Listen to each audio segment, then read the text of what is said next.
அனைவருக்கும் வணக்கம். இந்த நூற்பா அவ்வியல் நிலையும் ஏனை மூன்றே என கூறுகிறது. அவ்வியல் நிலையும் ஏனை மூன்றே. அப்ப 2 செய்திகள் ஒரு நூற்பாவில் இடம்பெற்றிருக்கின்றன.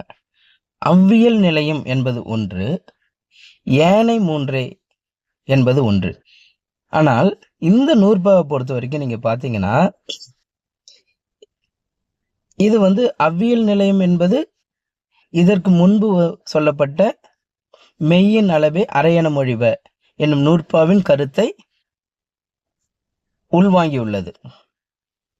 ஏனை மூன்றே என்பது 3 முன்பு சொல்லப்பட்ட குற்றியலிகரம் குற்றியலுகரம் ஆயுதம் என்ற முப்பாற்புள்ளியும் சொன்னார் இல்லைங்களா, அந்த 3 குறுகி ஒலிக்கின்ற சார்பு எழுத்துக்களை குறிக்கிறது.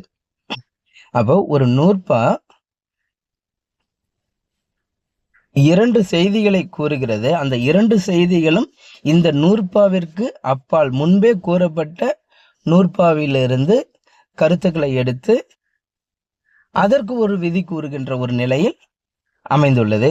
இது தொல்காப்பியத்திற்கு உரிய ஒரு சிறந்த ஒரு அழகுணர்ச்சியை காட்டுகிறது. தொல்காப்பிய நூற்பாக்களை நாம் எவ்வாறு அனுபவித்து படிக்க வேண்டும் என்பதற்கான ஒரு சிறந்த ஒரு நூற்பாவாக இதை நாம் கூறலாம்.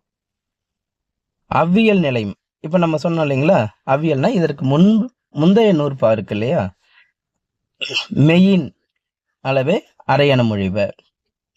அப்ப மெய்யெழுத்த அரையளவு ஒலிக்கும் என்பது போலவே ஏனை மூன்றும் ஒலிக்கும். அதுதான் இந்த நூற்பால சொல்ல வருது. அப்ப ஏனை 3 என்பது இந்த சார்பு எழுத்துக்கள். இப்ப எடுத்துக்காட்டு இங்க கொடுத்துருக்காங்க பாருங்க.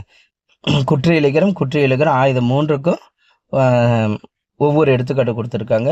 கேண்மியா குற்றியலிகரம், நாகு குற்றியலுகரம், எஃகு ஆயுதம். இந்த 3 சார்பு எழுத்துக்களும் மெய்யெழுத்து எப்படி அரை மாத்திரை அளவு ஒலிக்கும் என்று முன்பு சொல்லப்பட்டதோ அது போலவே இவையும் அரை மாத்திரை அளவு ஒலிக்கும் என்பது இந்நூற்பாவினுடைய கருத்து. நன்றி, வணக்கம்.